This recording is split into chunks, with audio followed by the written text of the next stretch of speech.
Yellow Wallpaper by Charlotte Perkins Gilman.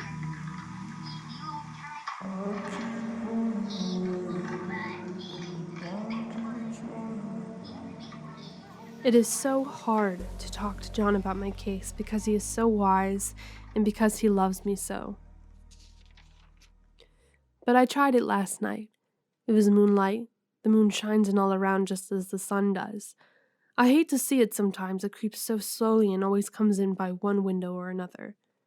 John was asleep and I hated to waken him, so I kept still and watched the moonlight on that undulating wallpaper till I felt creepy. The faint figure behind seemed to shake the pattern just as if she wanted to get out. I got up softly and went to feel and see if the paper did move, and when I came back, John was awake. "What is it, little girl?" he said. "Don't go walking about like that. You'll get cold." I thought it was a good time to talk, so I told him that I was really not gaining here and that I wished he would take me away. "Why, darling?" he said. "Our lease will be up in 3 weeks, and I can't see how to leave before. The repairs are not done at home, and I cannot possibly leave town just now. Of course, if you were in any danger, I could and would, but you really are better, dear, whether you can see it or not. I am a doctor, dear, and I know. You are gaining flesh and color. Your appetite is better. I feel really much easier about you." "I don't weigh a bit more," said I, "nor as much, and my appetite may be better in the evening when you are here, but it is worse in the morning when you are away." "Bless her little heart," he said with a big hug. "She shall be as sick as she pleases. But now let's improve the shining hours by going to sleep and talking about it in the morning." "And you won't go away?" I asked gloomily. "Why, how can I, dear? It is only 3 weeks more, and then we will take a nice little trip of a few days while Jenny is getting the house ready. Really, dear, you are better." "Better in body, perhaps," I began, and stopped short, for he sat up straight and looked at me with such a stern, reproachful look that I could not say another word. "My darling," he said, "I beg of you, for my sake and for our child's sake as well as your own, that you will never for one instant let that idea enter your mind. There is nothing so dangerous, so fascinating to a temperament like yours. It is a false and foolish fancy. Can you not trust me as a physician when I tell you so?" So, of course, I said no more on that score, and we went to sleep before long. He thought I was asleep first, but I wasn't, and lay there for hours trying to decide whether that front pattern and the back pattern really did move together or separately. On a pattern like this, by daylight, there is a lack of sequence, a defiance of law that is a constant irritant to a normal mind. The color is hideous enough and unreliable enough and infuriating enough, but the pattern is torturing. You think you have mastered it, but just as you get well underway and following, it turns a back somersault, and there you are. It slaps you in the face, knocks you down, and tramples upon you. It is like a bad dream. The outside pattern is a florid arabesque reminding one of a fungus. If you can imagine a toadstool in joints, an interminable string of toadstools budding and sprouting in endless convolutions, or that is something like it. That is sometimes. There is one marked peculiarity about this paper, a thing nobody seems to notice but myself, and that it changes as the light changes. When the sun shoots in through the east window, I always watch for that first long, straight ray. It changes so quickly that I can never quite believe it. That is why I watch it always. By moonlight, the moon shines in all night when there is a moon. I wouldn't know it was the same paper. At night, in any kind of light, in twilight, candlelight, lamplight, and worst of all by moonlight, it becomes bars. The outside pattern, I mean, and the woman behind it is as plain as can be. I didn't realize for a long time what the thing was that showed behind, that dim sub-pattern, but now I'm quite sure it is a woman. By daylight she is subdued, quiet. I fancy it is the pattern that keeps her so still. It is so puzzling, it keeps me quiet by the hour. I lie down ever so much now. John says it is good for me, and to sleep all I can.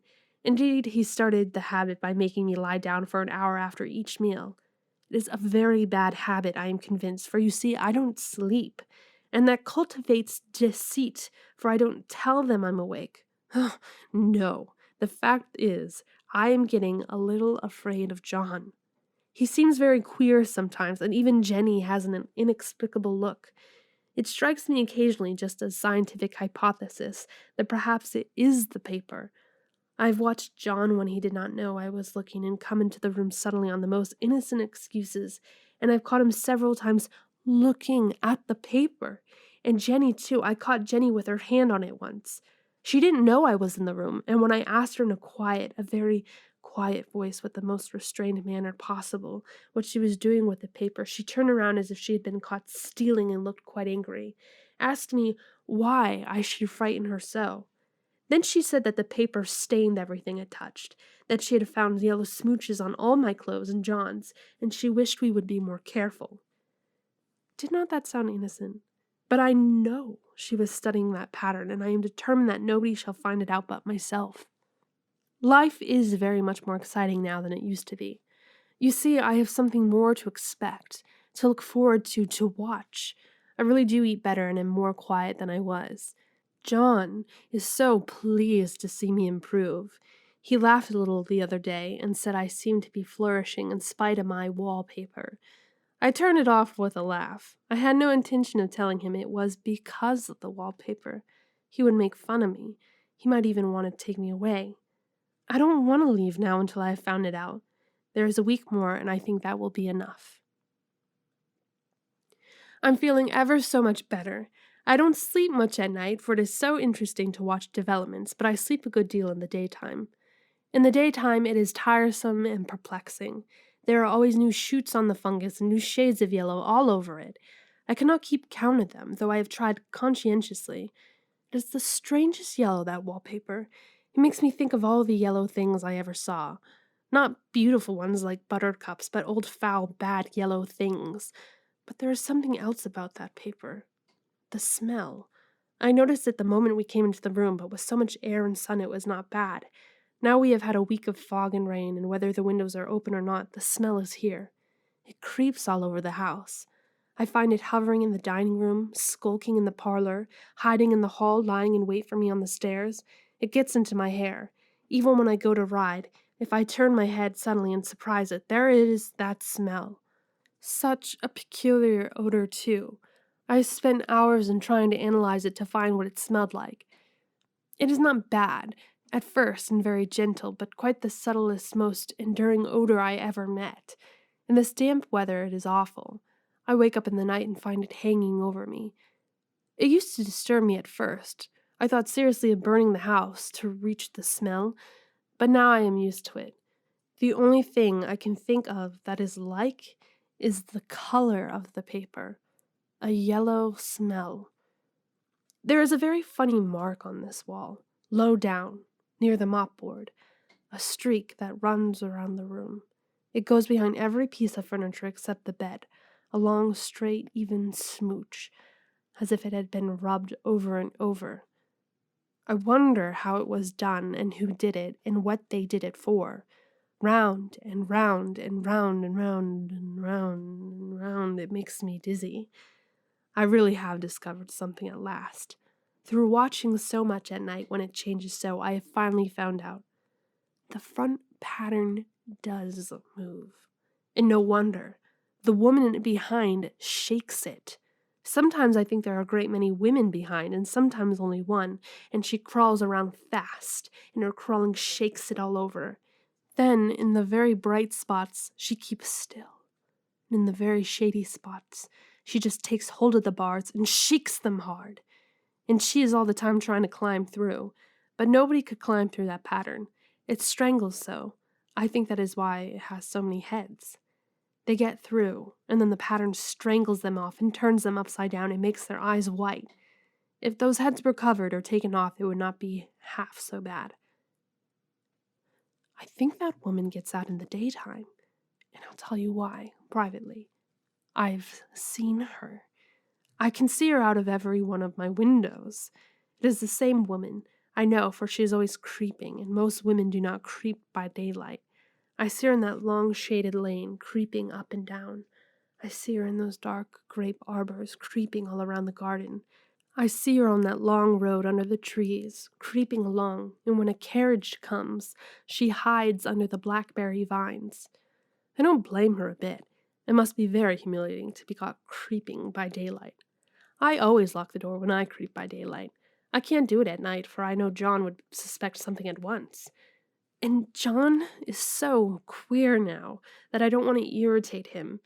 I often wonder if I could see her out of all the windows at once, but turn as fast as I can only see her out of one at one time. And though I always see her, she may be able to creep faster than I can turn. I've watched her sometimes away off in the open country, creeping as fast as a cloud shadow in a high wind. If only that top pattern could be gotten off from the under one. I mean, to try it, little by little. I found out another funny thing, but I shan't tell it this time. It does not do to trust people too much. There are only 2 more days to get this paper off, and I believe John is beginning to notice. I don't like the look in his eyes. And I heard him ask Jenny a lot of professional questions about me. She had a very good report to give. She said I slept a good deal in the daytime. John knows I don't sleep very well at night, for all I'm so quiet. He asked me all sorts of questions, too, and pretended to be very loving and kind, as if I couldn't see through him. Still, I don't wonder he acts so, sleeping under this paper for 3 months. It only interests me, but I feel sure John and Jenny are secretly affected by it. Hurrah! This is the last day, but it is enough. John is to stay in town overnight and won't be out until this evening. Jenny wanted to sleep with me, the sly thing, but I told her I should undoubtedly rest better for a night all alone. That was clever, for really I wasn't alone a bit. As soon as it was moonlight and that poor thing began to crawl and shake the pattern, I got up and ran to help her. I pulled and she shook, I shook and she pulled, and before morning we had peeled off yards of that paper, a strip about as high as my head and half around the room. And then, when the sun came and that awful pattern began to laugh at me, I declared I would finish it today. We go away tomorrow, and they are moving all my furniture down again to leave things as they were before. Jenny looked at the wall in amazement, but I told her merrily that I did it out of pure spite at the vicious thing. She laughed and said she wouldn't mind doing it herself, but I must not get tired. How she betrayed herself that time. But I am here, and no person touches this paper but me, not alive. She tried to get me out of the room. It was too patent, but I said it was so quiet and empty and clean now that I believed I would lie down again and sleep all I could, and not to wake me even for dinner. I would call when I woke. So now she is gone, and the servants are gone, and the things are gone, and there is nothing left but that great bedstead, nailed down with the canvas mattress we found on it. We shall sleep downstairs tonight, and take the boat home tomorrow. I quite enjoy the room now it is bare again. How those children did tear about here. This bedstead is fairly gnawed, but I must get to work. I have locked the door and thrown the key down into the front path. I don't want to go out, and I don't want to have anybody come in till John comes. I want to astonish him. I've got a rope up here that even Jenny did not find. If that woman does get out and tries to get away, I can tie her. But I forgot I could not reach far without anything to stand on. This bed will not move. I tried to lift it and push it until I was lame, and then I got so angry I bit off a little piece at one corner, but it hurt my teeth. Then I peeled off all the paper I could reach, standing on the floor. It sticks horribly and the pattern just enjoys it. All those strangled heads and bulbous eyes and waddling fungus growths just shriek with derision. I'm getting angry enough to do something desperate. To jump out of the window would be an admirable exercise, but the pars are too strong to even try. Besides, I wouldn't do it. Of course not. I know well enough that a step like that is improper and might be misconstrued. I don't like to look out of the windows even. There are so many of those creeping women, and they creep so fast. I wonder if they all come out of that wallpaper as I did. But I am securely fastened now by my well-hidden rope. You don't get me out in the road there. I suppose I shall have to get back behind the paper when it comes night, and that is hard. It is so pleasant to be out in this great room and creep around as I please. I don't want to go outside. I won't, even if Jenny asks me to, for outside you have to creep on the ground and everything is green instead of yellow. But here I can creep smoothly on the floor and my shoulder just fits in that long smooch around the wall, so I cannot lose my way. Why, there's John at the door. "It's no use, young man, you can't open it." How he does call and pound. Now he's crying for an axe. It would be a shame to break down that beautiful door. "John, dear," I say in the gentlest voice, "the key is down by the front steps under a plantain leaf." That silenced him for a few moments. Then he said, very quietly indeed, "Open the door, my darling." "I can't," said I. "The key is down by the front door under a plantain leaf." And then I said it again several times, very gently and slowly, and said it so often that he had to go and see, and he got it, of course, and came in. He stopped short by the door. "What is the matter?" he cried. "For God's sake, what are you doing?" I kept on creeping just the same, but I looked at him over my shoulder. "I've got it out at last," said I, "in spite of you and Jane, and I pulled off most of the paper, so you can't put me back." Now why should that man have fainted? But he did, and right across my path by the wall, so that I had to creep over him every time.